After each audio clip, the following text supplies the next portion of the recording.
Yeah, I know. You just are seeing my leg up close, microscopically, because that's how crazy of a weekend it's been. I have to do it like this. LSU recruiting has been off the hook. You know, all the hype was about Georgia having 1 billion recruits on campus, and all the hype was about this person or that college or whatever having all this and that. But, you know, whatever Alabama's doing about flipping Le'Veon Moss, which is a huge story, you know, one of the biggest running backs in Louisiana flips to Alabama thanks to, you know, Pete Golding, Hammond, Louisiana connections, Hammond, Louisiana native, on Alabama staff. He may be the defensive coordinator, but he recruits everything, and he's a dynamic, really, really, really good recruiter, Pete Golding. And it looks like he stole a really good running back here in Le'Veon Moss out from under LSU. But at the same time, LSU have plentiful options who are coming on campus, as we saw today with the skills position camp, which follows, you know, a day after the O-line, D-line camp, where, you know, the big story was Quency Wiggins. Big Quency, who we just posted our exclusive interview with. Big Quency looked really good. He looked really strong, really beastly. This guy, he told me he's 6'6" without the shoes on. So you got to imagine, you know, what we're dealing with when he's when he has those shoes on, when you're talking about 6'7" right there. And when you're talking about someone like Tommy Moffitt as a strength and conditioning coach at LSU, you're talking about an elite trainer, the best in college football. I know people say I always am a homer and I say the best of this. LSU have not won a championship outside the Pole era without Tommy Moffitt as strength and conditioning coach. And I guarantee you, it doesn't matter how many of you would be laughing at me for saying that Tommy Moffitt is the best strength and conditioning coach in college football.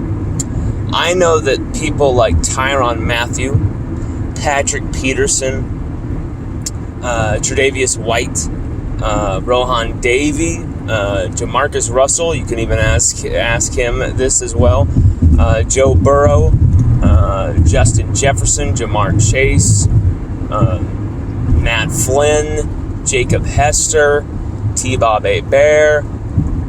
The list goes on and on and on. You can ask all those guys, who's the best strength and conditioning coach in college football? They're going to say it's Coach Moffitt. And they've been around a lot of them. Okay, I know they're all LSU alums, but there's just something that he does that transforms bodies that is just special. And that's why when you look at recruits like Savion Jones, and you say, oh, he's too small, blah blah blah, it's ridiculous. I laugh at that because look at what he did. Mike Scarborough reporting, first week on campus, Savion Jones does what? Something I knew he was going to do. He's going to hit that ice cream machine right in there, get some Blue Bond ice cream into him, and he's going to gain 7 pounds in his first week as a Tiger. Wow. Talk about results. So he's already up to 247, 249 in that area. Ali Gay's down at 260. You know, it's an elite strength and conditioning group on this staff, and I think that's what was on display during these camps more than anything was, look at what we have on offer facility-wise. You know what we have on offer as a program, championship-wise, what we can do for players, propelling them to the NFL and to heights unseen before, such as Joe Burrow or Justin Jefferson setting the rookie record at receiver. You know, Tre'Davious White going up to Buffalo and taking them to an AFC championship for the first time in, 25 years or whatever it is. Tyrann Mathieu winning a Super Bowl and going to back-to-back with the Chiefs. There's all kinds of examples of LSU greatness that have come out of stories from these camps. These camps are not to be taken lightly. I remember Coach Orgeron saying on off the bench not too long ago, usually the players who turned out to be our biggest influencers, our captains, our biggest playmakers, Tiger legends, no matter what their ranking. I'm not talking about rankings, I'm talking about high profile. I'm not talking about any of that crap. You could be anything. You could be any walk-on, whatever. You can come on there and you can be a Tiger. And Coach O was saying, it's always been the guys from the camps who've come on and been like that, who've been those players. He says it's hard for him to find guys who haven't camped with them who later turned out to be LSU legends, LSU superheroes, And that's a very interesting comment, because many don't think the camps are a very serious thing and blah, blah, blah. But here's the thing, it's more than a drill event. It's more about the social, it's more about the face-to-face presence. When Quency Wiggins was seen finally by a bevy of recruiting analysts and people who had overlooked him crazily, we were not one of those. But I'm sure, even though we did not overlook Quency Wiggins, we would have been just as awestruck by his size in person as they were. And an LSU staffer grabbed Sonny Shipp, I believe it was, and said, "Hey, this young man is a 5-star recruit. This young man is a special athlete." Already garnering comparisons to Arden Key from my buddy Carter the Power. That's a very special comparison to me, because Arden Key is one of my favorite D linemen, and I'm all about the D lineman. D line is one of my favorite positions in football. I did not play D line. I was too small. I played in the secondary. I played safety, a little bit of corner. I did not play D-line, but I love watching what those big boys do. I have big-time respect and admiration. I do a lot of film study on it. I could always do more. I could always get better at my analysis on the defensive line. But the defensive line, I feel like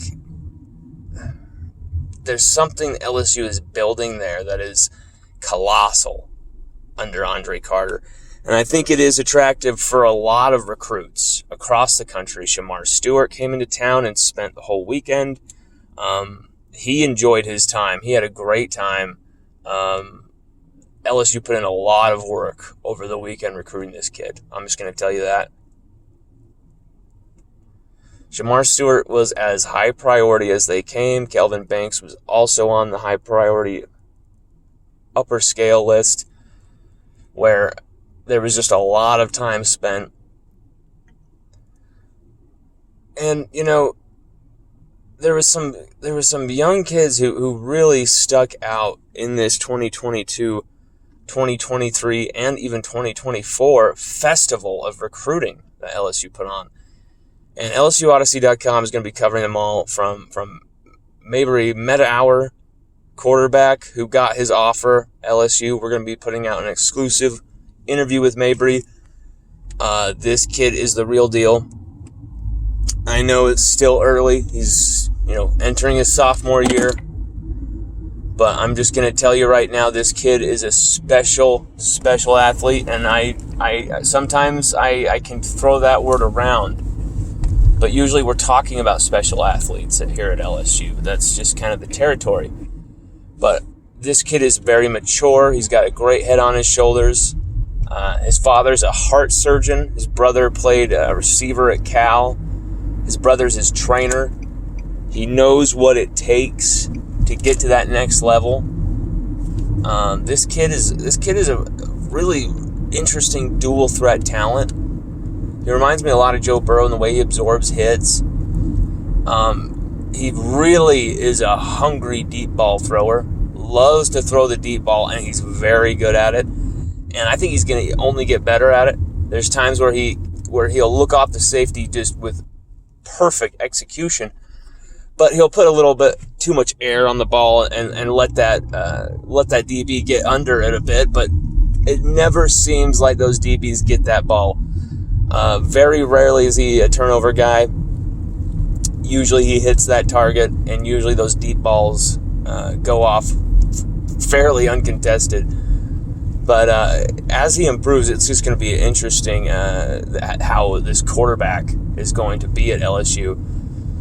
Quarterback U is being established by Jake Peetz, and it was Jake Peetz and Coach Orgeron, both who offered the Woodlands Highlanders quarterback. Who also plays 7-on-7 football with the Texas Fury. My man, Coach Westbrooks and Coach Levy, both of them with a great institution there, the Texas Fury, 7-on-7, kicking ass and taking names. You know, Mr. Huff just dropping people. I mean, they've got a group of kids there that are really stunning, and they all came down to Baton Rouge with Mabrey. But here's the thing, LSU was looking at all of them. And I think they got quite a team of some talented kids there. And LSUODYSSEY.com is going to be interviewing a lot of them. They're the real deal. Check out the Texas Fury, their Twitter. They're fantastic. But yep, LSUODYSSEY.com. Check out our coverage, because it is just, we're about to unload a bunch of content, everybody. Not only just 2021, but everything. Please stay locked in, because it's going to get outrageous, and it's going to be hard to catch it all, but we're going to try and catch it all and put it